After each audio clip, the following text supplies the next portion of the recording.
ये मलिक रियाज साहब वाले मामले की क्या तफसीलात हैं आपके पास? देखें, मलिक रियाज साहब की आपको याद है ना कि 460 अरब रुपए का उनको सुप्रीम कोर्ट ऑफ पाकिस्तान ने कहा था जी जी। कि आप ये फ़ाइन पे करें। जो मलीड डेवलपमेंट अथॉरिटी की ज़मीन थी 17,000 एकड़, ठीक है। उसका एक इलीगल तबादला हुआ था। मैं आपको थोड़ा सा इसका बैकग्राउंड भी बता देता हूँ। और इसमें जो ऑर्डर आया था ना, उसमें आप देखें कि सुप्रीम कोर्ट ऑफ पाकिस्तान की तरफ से कितनी ज़्यादा उसके अंदर झोल थे उस फैसले के अंदर। बुनियादी तौर पे नैब कराची एक इन्वेस्टिगेशन कर रहा था। 17,000 एकड़ ज़मीन मलीड डेवलपमेंट अथॉरिटी की एक्सचेंज हुई बैरिया टाउन के साथ। अब इतनी बड़ी ज़मीन मलीड डेवलपमेंट अथॉरिटी ने दी है तो ज़ाहिर है इसमें कुछ सरकारी बंदे भी इन्वॉल्व होंगे। और ज़मीन बदले में कहाँ पे दी गई? बलूचिस्तान के साथ जो बॉर्डर लगता है वहाँ पे पहाड़ियों के ऊपर जहाँ जाने का रास्ता भी नहीं था, वो पहाड़ियाँ मलिक साहब ने इनको कहा कि जी ये आपको मैं बदले में दे रहा हूँ। और यहाँ पे कहाँ पे जगह ली? कराची और हैदराबाद के दरमियान जो सुपर हाईवे है उसके ऊपर ये लैंड थी।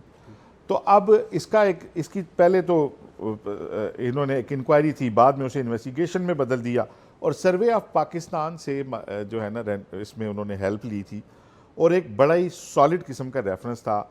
और इसकी जो लागत थी ना एजाज, ये थी 1800 अरब रुपए। 1800 अरब? 1800 अरब रुपए मालियत का ये रेफरेंस। इंटरेस्टिंग।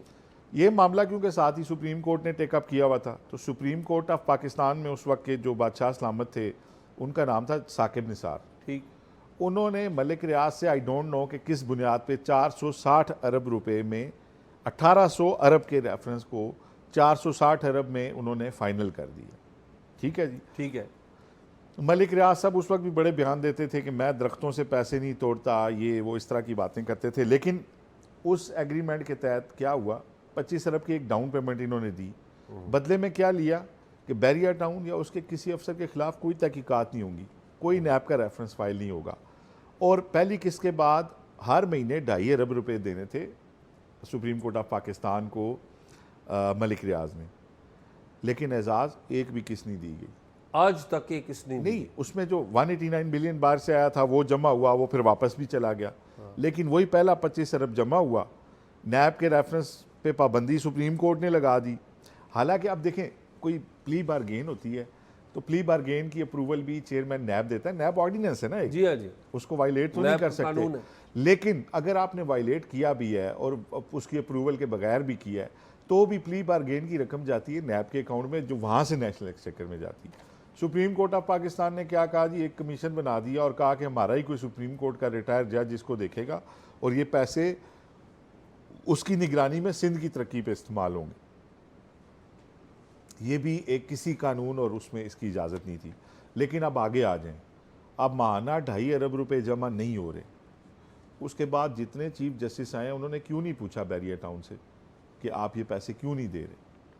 ठीक है ना, जस्टिस आसिफ सईद खोसा हैं, बड़े अपराइट वो जज अपने आप को कहलवाते हैं, तो उनसे पूछा जाए ना कि उन्होंने क्यों नहीं पूछा मलिक रियाज से कि आप 2.5 अरब रुपया हर महीने क्यों नहीं दे रहे, वो क्यों कंप्रोमाइज थे? ठीक। उसके बाद जस्टिस गुलजार साहब आए हैं, उनको सामने आना चाहिए, वो बताएं उन्होंने क्यों नहीं पूछा मलिक रियाज से, क्यों नहीं केस चलाया, नैब को क्यों नहीं कहा कि आप इनसे करें।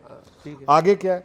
आगे जी उसके बाद वो आ गया मैटर 189 मिलियन वाला, और उन्होंने किस्तें शिस्तें को नहीं जमा कराई थी, वो तो इलीगली प्ली बारगेन भी हुई थी, इलीगली इस तरह की नैब ऑर्डिनेंस की वायलेशन भी हुई, सुप्रीम कोर्ट ने ऊपर से आके की और ये वो।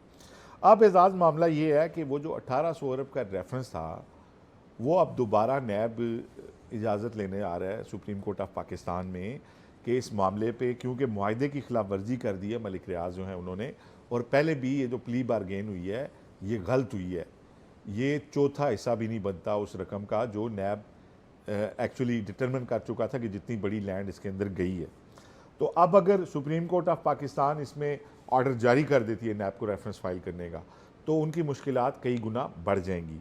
और हमारी इस मामले पे एक और अपने ज़राए से भी बात हुई, तो उनसे हमने पूछा कि यार मलिक रियाज कितने हज़ार अरब की पार्टी होंगे, कि क्या वो 1800 अरब की ये लैंड होगी?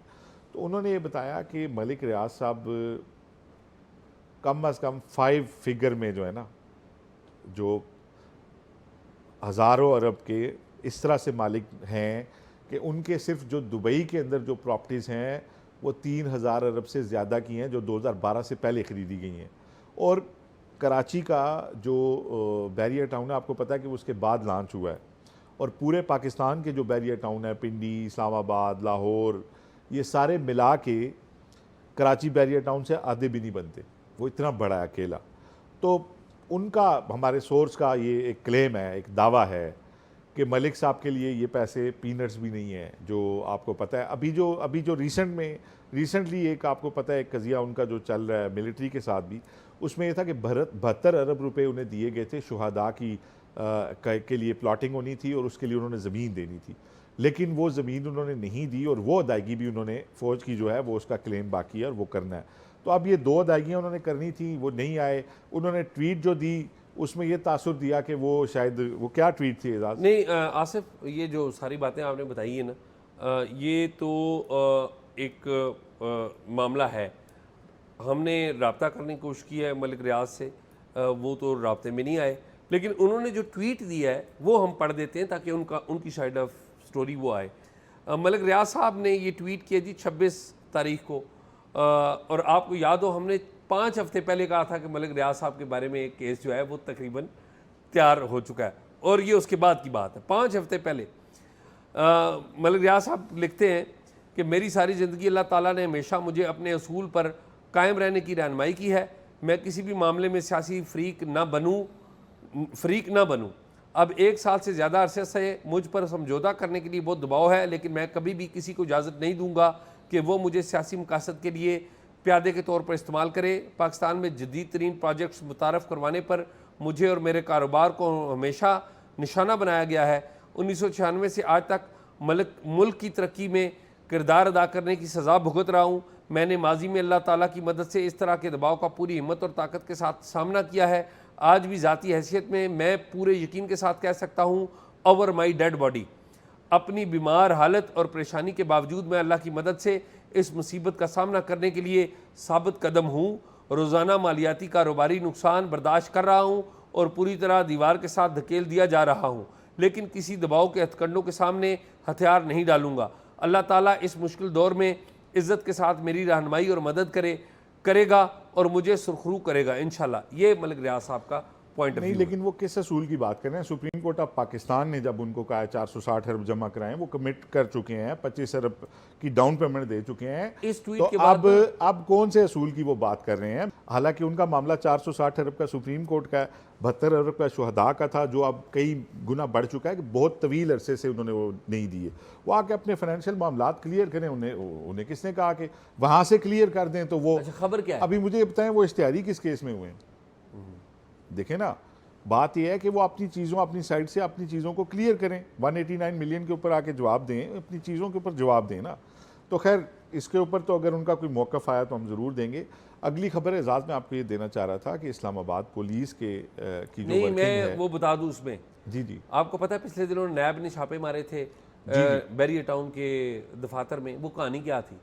वो कहानी ये थी कि नैब जो है, नैब बैरियर टाउन के मलिक रियाज के ख़िलाफ़ एक मुकदमा बना रही थी, रेफरेंस बना रही थी, और वो रेफरेंस बनाने के लिए छापे मारे गए थे। इनके मुताबिक पैसे, एक कंपनी है गैलेक्सी नाम की कंपनी है, उसके ज़रिए पैसों का लेन देन इलीगली हो रहा था पाकिस्तान में। यानी पाकिस्तान से बैरून मुल्क पैसे आ जा रहे थे इलीगल तरीके से। ये नैब हुकाम का बताना है।